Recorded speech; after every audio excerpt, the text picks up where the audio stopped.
Дараа нь ирдэг. За баярлалаа. За би нэг ийм асуулт гарч ирээд байгаа маань хууль зүйн байнгын орон дараагаас асууж байна. Энэ батлагдсан тэгтээ энэ ёсчлоогүй хуулийг тогтоолоор эргүүлэн татчих болох уу юм? Яг хууль зүйн зарчмын үед, хууль зүйн шинжилгээ ухааны үед гэдэг юм уу? Энэ маань сүүлд үндсэн хуулийн дэс дээр нэг маргаан үүсгдээд хууль дээдлэх зарчим, үндсэн хуулийн хууль дээдлэх зарчим төрийн залгамж чанарыг хадгалаагүй байна гэдэг дэс дээр энэ маань унчих юм биш байгаа. Энэ талаар ер нь хууль зүйн байнгын орон дээр ямар яриа хөрөө болсон юм бол? Ер нь яг би бол одоо Эрдэнэ гишүүнтэй бол ихэвчлэн санал зөрж муудалж байгаа юм л да. Гэхдээ энэ удаа бол санал нийлэхээс аргагүй болчиход байна. Бас энэ шударгаас хууль дээдлэх зарчмын хувьд энэ өнөөдөр бас нэг юм зарчмын асуудлууд дээр бас зарчмын байр суурь барих ёстой байна. Одоо эдийн засгийн нөхцөл байдал хүнд байна, санхүү төсвийн байдал хүнд байна. Гэхдээ мөнгө төгрөг шаардлагатахгүй. Бас нэг хүний эрхийг зарим талаасаа дээдлсэн, бас олон төмөг хүлээгээд байгаа юм дээр нийгмийн бухимдлыг бас төрүүлээд энэ дээр одоо ерөнхийлөгч мэдрээд ингээ хориг тавьчихсан. Тэгээ бид нэг хүлээж авахгүй тасгээд нэг дугаар юм шиг шийдчихвэл манай намын хувьд ч тэр нэг сөрөг урамсгал дахиад нэг давлгаа үүсгэж юм шиг. Ер нь бас эрүүгэн байцаан шийдэх тухай манай энэ хуулиуд бол ер нь хууч манай хуулиудын стандарт бол дандаа төрийн эрх шигийг бариад хийцэн. Төрөө, цагдаагаа, прокуророо шүүхээ дээдлээд ингээд тэдний эрх шигийг хангаж шигэлцэн. Энэ хуулийн дээр байгаа нэг дэвшилтэй юм бол хүний эрхийг хангалттай заавал дуудагдаад байцагдаад одоо нэг хүн дээр нэг хэрэг үүсгээд идэгтэй биш. Хүний эрх талыг хангаж шийдэхдээ нэг арчилсан зарчим талаасаа бол бас дэвшил гаргасан хуулийн дээр нь бид нэг хориг тавиад гарангуудаа нэг гадаад дотоод ертөнцид хориг тавиад тэгээ нэг заавал нэг шударгаас хууль дээдлэх зарчим тал дээр нь хөрөнгө мөнгө шаардлагагүй юм реформын ажлуудыг бол бас бид нэг буцаахгүй арга чаргыг нь олоод үргэлжлүүлэх. Бүр боломжгүй бол зүгээр хугацааг нь хойшлуулах. Тэгээ 7 сарын 1 хүртэл хугацааг нь хойшлуулад тэр хугацаанд нь хуулиа шинжлэх юм байна уу? Аль эсвэл засварлах юм байна уу? Аль эсвэл одоо тэр хууль хэрэгжүүлэх шаардлагуудыг хангах юмнуудаа хийгээд явах нь зөв юм байна гэсэн миний нэг юм бодол төрөөд байгаа. Тийм учраас энэ талаар энэ хууль зүйн байнгын ороо цэвэр яг хууль зүйн хувьд төрийн бодлогын залгамж чанарын хувьд юу гэж үтсэн бэ? Бид нар ч одоо нэг өмнөх нам засгаа бол залгамж чанар баримтлаагүй, төрийн бодлогын залгамж чанар хадлаагүй баахан шүүмжлээд идэг. Тэгээ энэ хэдийн араас бас ороод ингээд байгаа юм биш байгаа ингээд олонхоороо хүч тарих гээд идэг. Би бол ардын нам бол 65 судалтай супер олонх намч гисэн дотроо олон өнгөтэй нам гэдгийг бас харуулж явах хэрэгтэй гэж бодож байгаа. Тийм ч учраас олон талаас нь энэ төсвийн хууль, засгийн газрын мөрийн хөтөлбөрийг олон талаас нь ярьж байгаа, зарим нь буцаага, зарим нь ингээд шийдээд байна. Тийм учраас энэ тал дээр энэ хууль зүйн байнгын орооны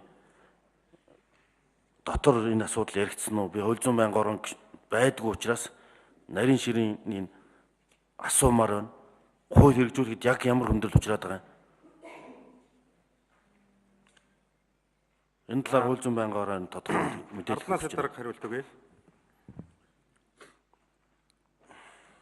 За, Зандан ширэг гишүүний асуултанд хариулъя.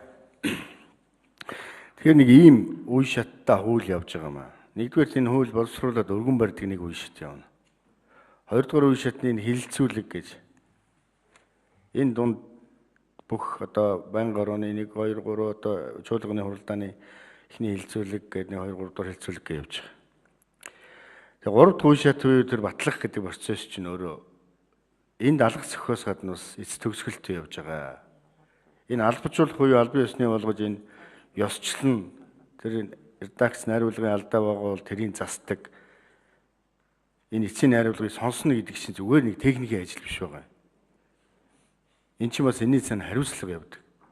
Тийм учраас энэ батлах процессд орж явах ёстой. Энэ нэгдүгээр хууль мөн үү биш үү гэдэг дээр бол битгий маргаа. Алга зогсноор энэ хууль болчдөг бол Монголд өнөөдөр энэ хилцүүлгийн шатнаас буцаж байгаа 3 4 дахь хилцүүлгийн 2 3 дахь хилцүүлгийг хийдсэн 172 бол энэ өнөөдрийн асуудлаар бас хилцсэн. Үе шатны үед өөр болохоос Энэ бол буцаж байгаа тэр төслүүдтэй яг ижил юм байна. Үе шатны үед оруулах. Хоёр дахь нэг юм хууль зүйн байнгын орон дээр энэ асуудлыг ярьсан. Бидэнд олон ёсчилж болно. Урд өмнө энэ хуулийг хэлэлцэхэд оролцож байгаагүй гишүүд, оролцож байгаагүй их хурлын хамгийн дарга, их хурлын дарга энэ бүгд төр ёсчилж сонсож удаад гарын үсэг зурж юу ярих вэ? Энэ өөрөө бас буруу жишийг тогтоож байгаа байхгүй юу? Батлаа оргичдаг та нар ёсчлоор гэдэг. Шүүхийн шийдвэрийг шүүхийн танхимд уншичаад тухайн шүүгч гараа явуулдаг. Оронд нь өөр шүүгч орж ирээд гарын үсэг зурж болдгоотэй агаар нэг юм байна. Бидэнд ёсчлох, эсвэл буцаах, эсвэл бүр орхих бүх хувилбар байж байсан. Хэрвээ энэ хуулийг орхиод бүр хэлцэхгүй орхиод засгийн газар шинэ хууль өргөн бариул яах вэ? Яг энэ эрүүгийн хэрэг хэн шийдвэрлэх тухайн хууль гэдэг. Тэгэх юм бол их хурл хүлээж авахгүй боломжгүй байгаа байхгүй юу? Тийм учраас энэ бол буцаах асуудал бол ямар нэгэн байдлаар энэ бол байнгын нэг гишүүдтэй бас ярьсан юмнуу да. Тэгээ ярьж байгаа олонхороо бид буцаах ёстой гэдэг шийдвэрээр тогтсон юм байна. Агуулгын хувьд бол энэ хуулийн дотор талыг бол хинч яриаггүй. Бид эргэцсэн шинжилэлээс буцаагүй, татгалзаагүй. Энэ дотор байгаа хүний эрхийг дээшлүүлж байгаа заалтууд ч байгаа, өндрүүлж байгаа заалтууд ч байгаа. Энийг бол бид нар үүсгээгүй шүү дээ, аль алийг. Тийм учраас энэ дээр бол яг энэ өнөөдөр явж байгаа энэ шинжилэлтэд хүний эрхийг дээрдүүлсэн, хариуцлагыг хөнгөрүүлсэн энэ зүйл заалтуудаас бол ухарна гэж ойлгохгүй байгаа. 7 сарын 1-ний дотор засгийн газар энэ намрын чуулганд амжиж энэ хуулиудаа өргөн барих байх. Энэ хуулиудаа уяатан явж байгаа тэр эрүүгийн хууль зөрчлийн хуулиуд нь 7 сарын 1 хүртэл нэгнээс эхэлж хэрэгжихлээр заагдсан байгаа. Тийм учраас энэ намрын чуулганаар энэ хуулийг хэлцэж баталгаас өөр арга байхгүй ирэх намрын чуулганаар. 2-3 сарын хугацааны л юм байгаа. Бид ёсчлоод ингээд хуулийн буцаага явсан бол бас л ялгаагүй нөхцөл байдал үүсгэсэн. Гэтэ их хурлд энэ парламентын түүхэнд бол их тийм буруу жишийг харин үүснэ. Төрийн залгамж чанарыг бид үгүйсгээгүй.